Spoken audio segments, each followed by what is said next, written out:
maybe, someday, we could become friends. Friends who ride majestic, translucent steeds. I show you how deep the rabbit hole goes. Like you, be strong to hold the powers of the sun. Listen to Pavarotti. Can I be your superhero? Hello, welcome to The Revealing.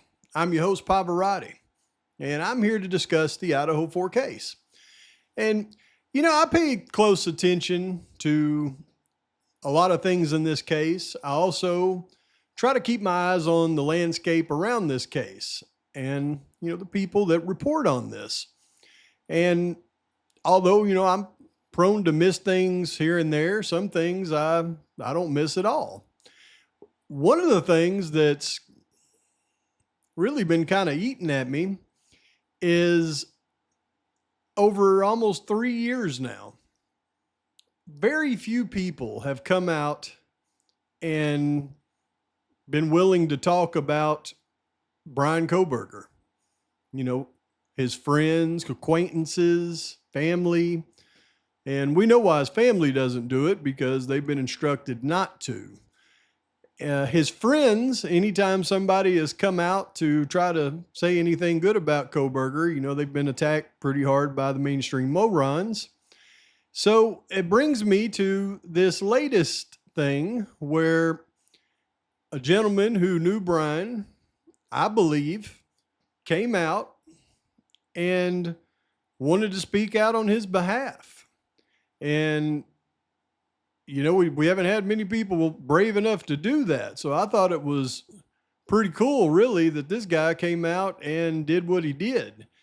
And he was on Birdie Bombshell's video the other night. I'm going to show some clips of that, and I'll put the link to that video in the description of this video to make sure that they get credit for it.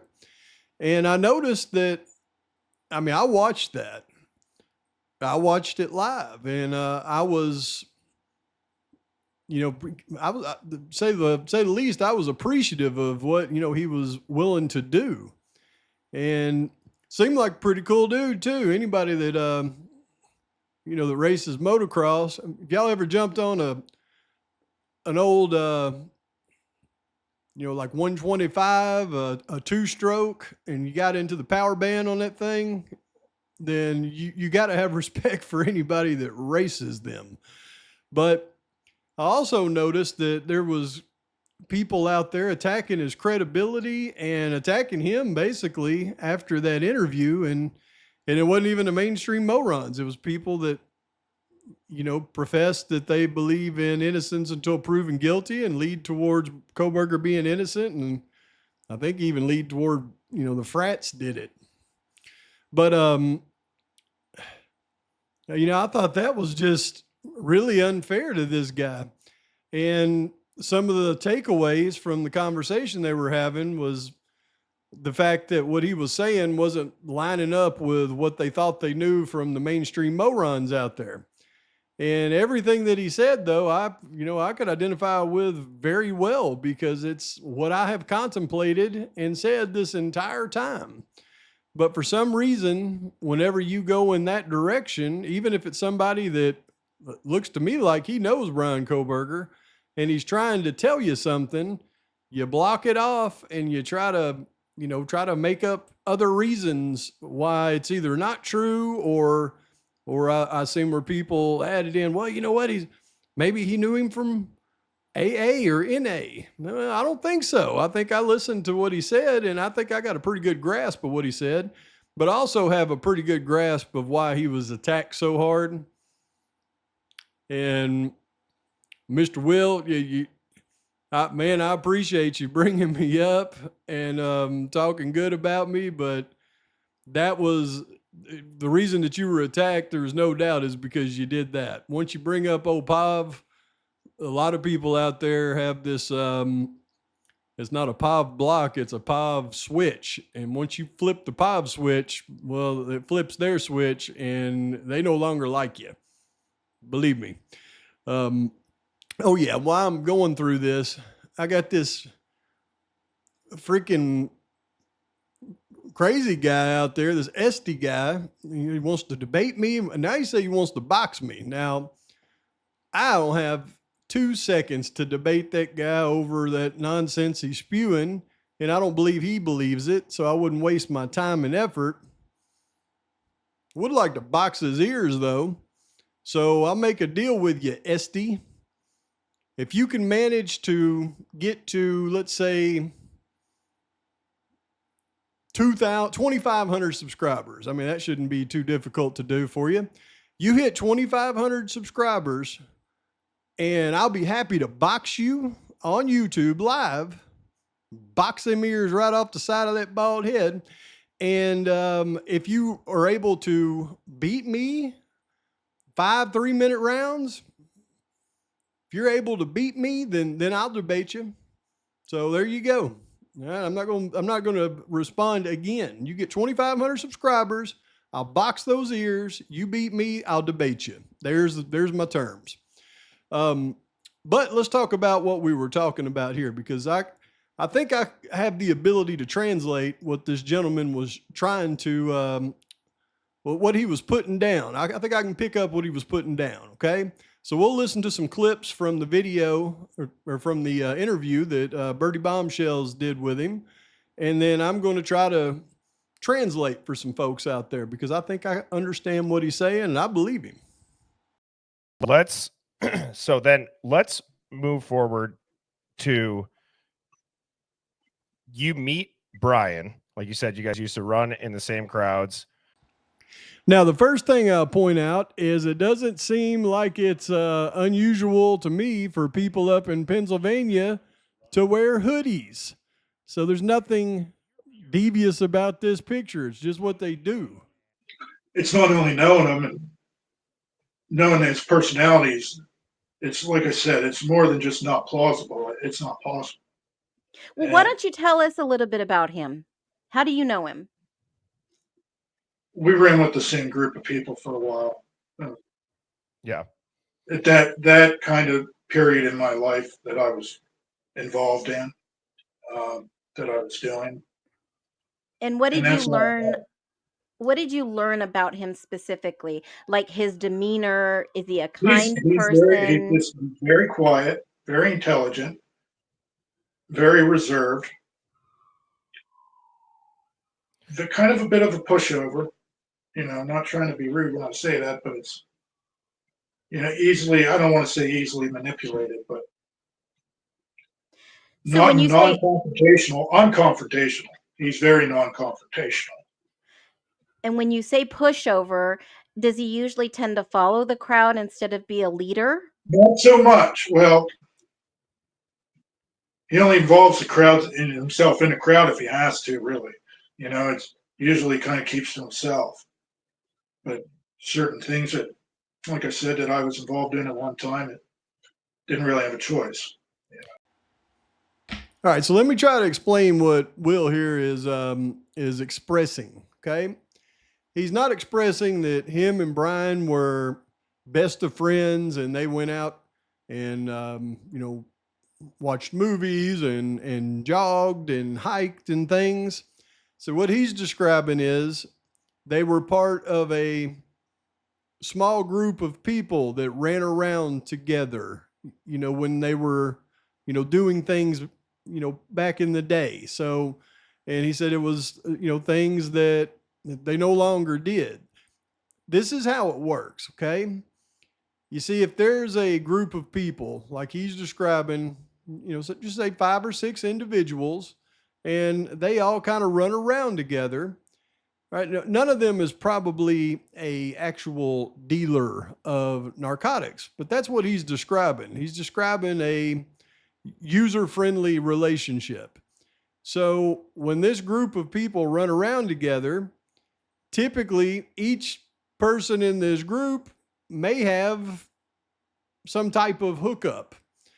And when they get their hookup, they contact the other people in this group and say, I just got this.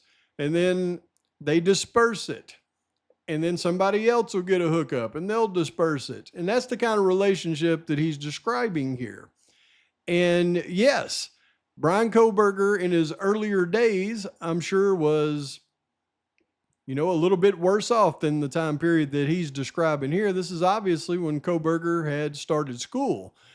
And yes, I believe that Kohberger, as a former addict, probably dipped and dabbled here and there, and it doesn't make him a bad person, and it doesn't make him a addict on relapse going down the drain. It just makes him somebody that's struggling with it that, still uses from time to time. And I believe that is consistent with what happened when he got to Pullman, Washington. So that's the type of relationship that he is describing with Kohberger. Now, just because it doesn't line up with what you've heard in the mainstream Moron narratives does not mean it's not true. In fact, it's reaffirming things that I've believed for a long time. Let's continue.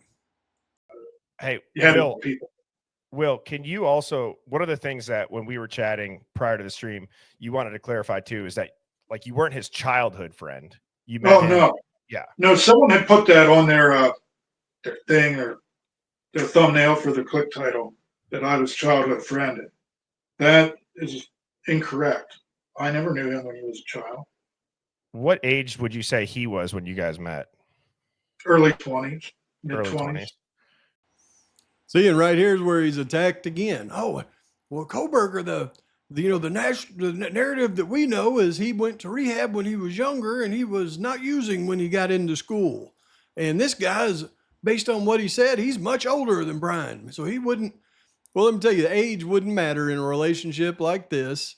And number two, this is what I've been trying to get across to everybody for a long time that I don't want to happen. And that is people that are backing Bryan Kohberger is innocent until proven guilty, leaning towards innocent. And then when they find out, and I firmly believe that's going to come up at trial, that Kohberger was using again, that's what put him with the type of people that would set him up. Well, they're going to immediately go from, well, I thought he wasn't using again. He's using, well, he probably did have something to do with this. And the whole perception of Bryan is going to dip. And that should not happen in this case. That should do what it's supposed to do, which is reaffirm why he would have the type of relationship with these types of people that would have the ability to set him up for a crime like this. So it's perplexing to me. Let's continue.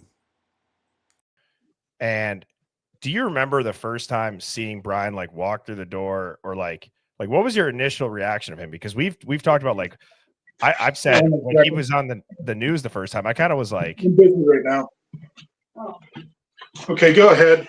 My initial thoughts. Yeah, just like, because we've said when we saw Bryan's picture on the news, a lot of us, it was either one or the other, like, oh yeah, I could see him doing that. But a lot of people were like, that's the guy, like he did that to 4 people. And, I don't know if you want to kind of also loop in like the military training and just the sheer violence that it would take after, your training to do that with a fixed blade. Well, when I first met him, we'll start with that. I didn't really, I don't know, he didn't really say much. I just kind of, I don't really look at all men as like, I don't like start studying him as a threat, but I knew he wasn't one. You knew he When wasn't you- a threat. Men are like from wolves for the most part, without even talking. We know where we rank. You know that. You're a man. You know what I mean. If you're in a room with other men, even if you don't speak to them, you know where their fucking place is on the totem pole. They know where yours is. It's kind of like that. You So, understand what I mean? Oh yeah. so yeah, is for that sure, I know like what you mean. you Yeah. Once again, go back to the type of relationship that was established that he's describing with him and Kohberger. So the first time he meets him, he's going to size him up. That's what people do, especially when you're developing a relationship like that. You size people up really fast. And he sized him up and determined he wasn't a threat in any way. And yeah, I know exactly what you're saying. I think any man out there, you put them in a room with other men, the first thing I always do is I assess the situation and I go, that one there could be trouble. Nah, nah, nah. That one there could be trouble. And normally the ones that I think could be trouble are the little short guys, because the little short guys are stocky and they're stout, and it's a no-win situation. You know, if you win, he was short. If you don't, you got beat up by a short guy, and those guys are usually pretty tough. But I know exactly what he's saying. I guess, and some people don't like the creator, but I kind of like him. I think he's good. But Jay Embry, I like him. I think he does a good job of going through court documents and looking up things and actually attention to detail. And although I appreciate it, Will, right there, I mean, I'm telling you, a lot of those creators' heads out there exploded as soon as you said that. But the next thing that you're about to talk about is very, very key. And I'm glad that you brought this up, because I'm going to reaffirm it after you bring it up. And it's going to be very important for the second video that I'm doing today, because there is some huge new connections that may just bring this entire case together. And they were brought to my attention by Lana doing some tremendous deep diving, and that is video number 2. And I know she is currently working on another angle of it, and it's pretty insane. But let's listen to what he's talking about. And I remember the one, I think it might have, I can't remember if it was Xana's parents, but the white car that was sitting out there with the 2 gentlemen in front of their house for the longest time, sitting in it, that he had on the camera there, he was able to pull up. The Marshalls. Yeah. I found that to be really odd.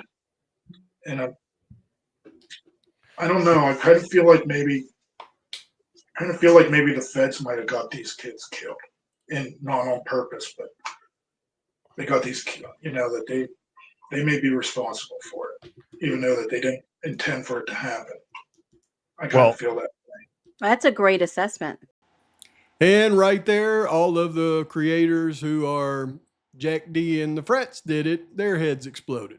So, man, I believe you, Will. I think you did a great service for Brian, and I wish more people could keep an open mind. And I believe everything that you said, man. And what you pointed out is very key, because one of the things that people still say to this day is, well, if the parents were snitching on people and that's what caused this, why wouldn't they have just went after the parents? That doesn't make sense. Well, if you look deep enough, you'll see that those parents weren't somebody that you could go after and get. They were absolutely, I mean, it's undeniable, under a protection detail by the feds. And when I say by the feds, I mean by the marshals. They were doing the protection detail. But you got to understand this. A lot of people think, well, the feds and the marshals, they have their own agendas. Not when it comes to the OCD ETF, the Organized Crime Drug Enforcement Task Force, the big one, not the little Quad Cities, but the big one, the federal OCD ETF. That combines the forces of the U.S. Attorney, the FBI, the DEA, the Marshal Service. It's all of them. They all work in unison. Local guys as well work in unison. So when you see marshals watching the house of the parents of whose, youngsters were unalived in this atrocity just weeks before the atrocity, it's not too hard to figure out what happened. Let's go back and take a look at the home that Mogan and Hatrock were residing in October of 2022, just weeks before the unaliving. And we'll take a look at what's sitting right out in front of their house watching them, which is a protection detail. They couldn't get to them, so they did the next best thing.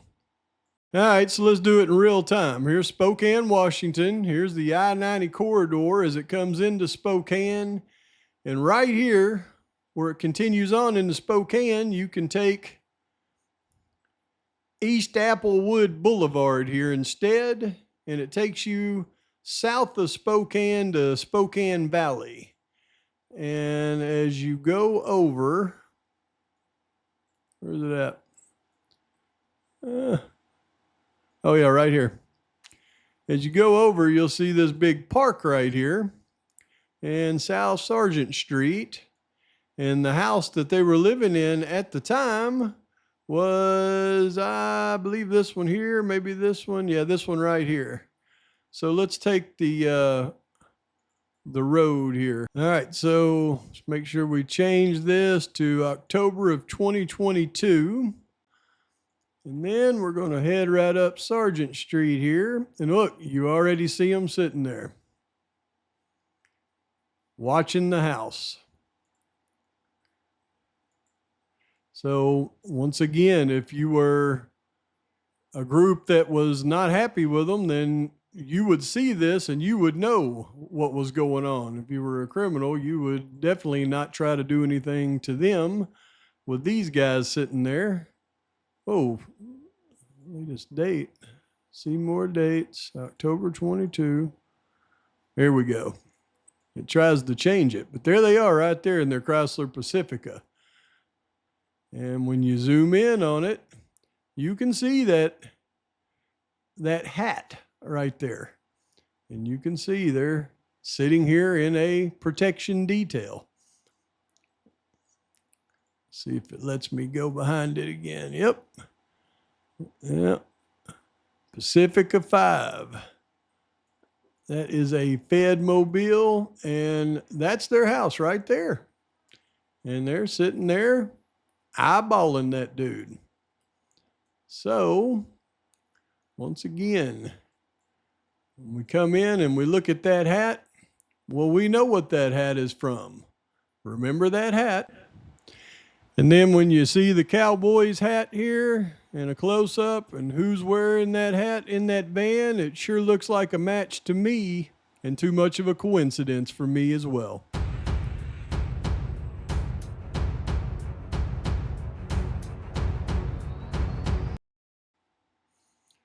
And we may have the final piece to this puzzle, y'all. We're working on it right now, and I'll bring it to you as soon as I can get as much information on the subject as I possibly can. Things are coming together.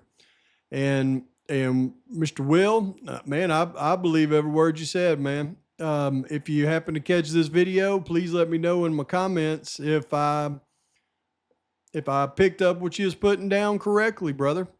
And I think it takes a lot of guts for you to come out and, speak up for somebody like that. And I wish people would have been more respectful to you. But please like and subscribe to the channel. Post your comments, thoughts, criticisms. And until next time, Pavarotti's out. Until I walk